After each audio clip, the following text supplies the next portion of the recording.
जिंदगी में एक बात याद रखना और कान खोल करके सुन लेना, किसी जीव का हत्या मत करना, नहीं इसका परिणाम, इसका अंजाम इतना बड़ा होगा ना कि आप भोग नहीं पाओगे।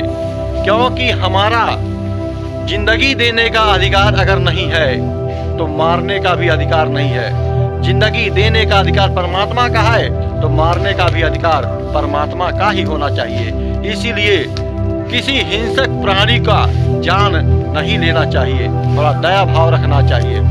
आइए सुनते हैं एक कहानी। एक औरत थी, अपने गेहूं के खेत में सिंचाई कर रही थी और जैसे ही खेत भरा तो एक चूहा निकला और उस औरत ने एक ढेला उठाया और चूहे को मार दिया। चूहा अधमरा हो गया। हमने कहा कि इसको नहीं मारना था, क्यों मार दिया? वो बताने लगी कि बाबू ये चूहे सब हमारे गेहूं काट करके बर्बाद कर देते हैं। तो हमने कहा कि गेहूं को चूहे से आप बचा नहीं सकती, क्योंकि ये परमात्मा का अधिकार है, उनकी दया है। सभी के गेहूं घर में हो चाहे खेत में हो काटते रहते हैं और चूहे के खाने से कोई भिखारी नहीं बनता। आज तक देख लीजिए, आपके घर में अगर चूहे गल्ला काट कर खा रहे हो या खेत में खा रहे हो, क्या आप भिखारी बन गए? किसी प्राणी के खाने से कोई भिखारी नहीं बनता, उन्नति होता है, धनवान लोग बनते हैं। तो सदा निर्दयी एक कुम्हार था, तालाब से मिट्टी उठा करके अपने घर पर पानी डालकर उसे रौंदता था और बर्तन बनाता था और पका करके बाजार में बेचा करता था और अपना बच्चों का पालन पोषण किया करता था। एक दिन की बात है, जैसे ही कच्चे बर्तन पकाने के लिए आवा लगाया, आवा लगा करके आग लगाया और आग लगाने के बाद उसे ख्याल आया दोस्तों कि उसी आवे के अंदर एक बिल्ली बच्चा दिया था। उसको पता था, लेकिन आग लगाते समय वो भूल गया था। आग लग गई, धू धू करके आवा पक जल रही है और मिट्टी के बर्तन पक रहे हैं। तब तक उसे ख्याल आया कि उसी में बिल्ली के बच्चे हैं, अब मर जाएंगे। वो बेचारा रोने लगा, घबराने लगा और भगवान से प्रार्थना करने लगा कि हे प्रभु, जिंदगी देने का आपका अधिकार है और मारने का अधिकार मेरा नहीं है, लेकिन गलती बस, भूल बस वह बच्चे उसी में रह गए, उसकी रक्षा करना।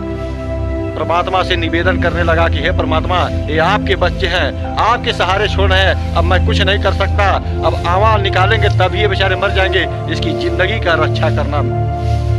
भगवान ने क्या किया? उसकी दिल से प्रार्थना सुन लिया। कहा जाता है जो आंसू बहा करके भगवान से भीख मांगता है या प्रार्थना करता है तो उसकी प्रार्थना सुनी जाती है। तो भगवान ने उसकी प्रार्थना सुन ली और जब आवा पक गया, जैसे ही कुम्हार मिट्टी के बर्तन निकालने लगे और बिल्ली का बच्चा देखा तो सही सलामत और म्याओ म्याओ म्याओ म्याओ करते हुए बिल्ली भागे। वाह रे परमात्मा, तुम्हारी दया। तो जब आप परमात्मा की दया मांगेंगे तो परमात्मा की दया मिलेगी। अब बेचारा रो रो करके परमात्मा से गुहार कर रहा था कि बिल्ली के बच्चों की रक्षा करना, और परमात्मा ने रक्षा करना। तो ध्यान देना दोस्तों, इस कहानी से हमें कुछ सीख लेना चाहिए कि इस धरती पे जितने भी प्राणी हैं, जितने भी जीव हैं, उनकी हत्या नहीं करना चाहिए, सदा उनकी रक्षा करना चाहिए।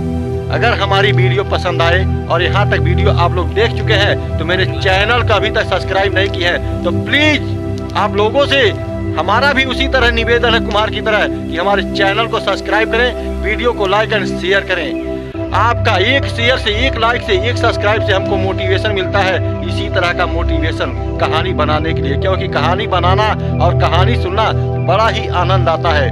आप लोगों को भी आता होगा, कमेंट में बताना। जय हिंद दोस्तों, आप लोग अपने परिवार में कुशलता पूर्वक से जिंदगी निभाएं। परमात्मा से यही कामना करते हैं कि आप लोगों को अच्छी तरह से रखें। जय हिंद, जय भारत। और बहुत ही नजदीक नया साल आने वाला है, क्योंकि नया साल की तैयारी हमारे भाई बंधु बड़े जल्दी से तैयारी कर रहे हैं।